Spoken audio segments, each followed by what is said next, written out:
So I gathered 2 folders. One is for forms that I'm required to have in a home. Other stuff like a TB test that's required for the application. Just things that I'm required to have in case if I need to give it to parents or the state company, they need documentation. So this one is for me to have. And then I also have a checklist of everything that's required for like the child folder, right? So when they do enroll, this is everything the parents need to fill out, everything I need to have for the child folder. This one is a receipt of licensing report. So say that I had a violation. I have to fill this out, give it to the parents, notify the parents of the violation, and then the parents will have to sign and give a receipt if they received the violation, if it was within 12 months. The list kind of goes on. Oh, these are for the facility. So this is what I have in this blue folder. So all of these forms here are what I have in the blue folder. These forms are what I need to have posted in the home. So parents' rights, my facility license, any violations, I think we post those for 30 days. And report verifying the compliance. Yeah, must be posted for 30 days in a care home. And then I also have to put up my emergency plan, and I also have to put up a sketch of the facility so they know where everything at and like where the child forms is at. So that's what I have in this blue one. The blue one is everything for the facility, and that's that. So the red one is everything that I mentioned and listed on that front page.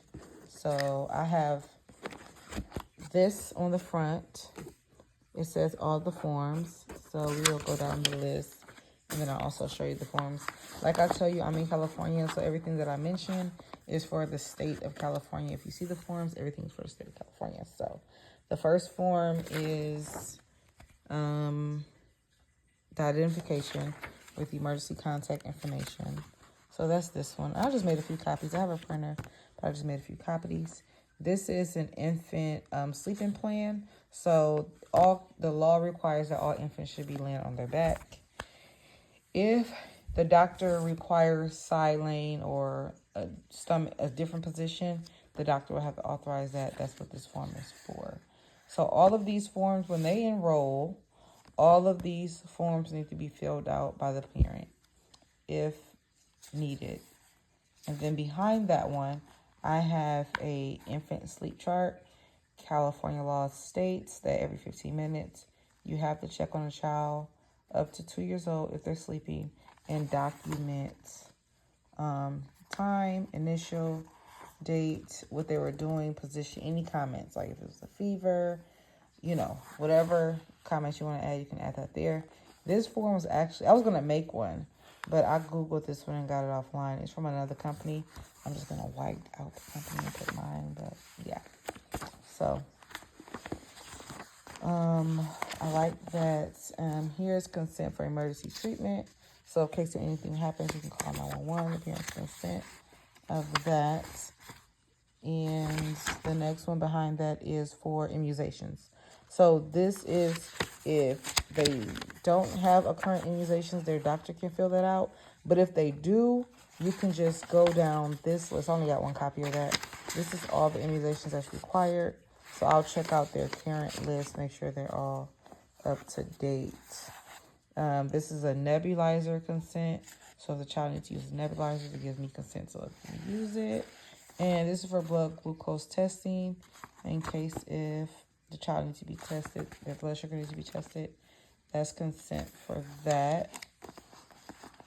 So those are those two. Some have extra copies, some just have one. But like I said, I have a printer. This will all be stationed at my front door. And the printer, once filled out, I'll have it in a locked file. So these are the parent rights forms. And this is the caregiver background check process. So we have to give this to the parents to let them know the process of the background check of the licensee, which is me. So just let them know. This is consumer awareness information, just information they should know of the facility, of the home, how it should be, which they should look for, any questions they may want to ask. Everything should be here, right? So here's a checklist of things that I should have. Any questions they want to ask, like, is the home clean and safe? Are there enough toys and games? What meals would be given? Things like that. So, and it's also good for the licensee, so she or he can prepare themselves to answer those questions. So that's all of those. The consumer awareness. This is lead poisoning, facts and information for the parents. So we give them a brochure of that. I have a few copies of those. That's that one. And then this is parent notification of additional children. So I'll fill this out. Of course, I have a small family home, so I mark this one, my center name, and the parent will fill this out and return that back to me, just to know that they were informed that more children may be added. This is an affidavit regarding liability insurance. It's good to give to the parents, and the family child care centers are required to have up to $300,000 in insurance for the center. So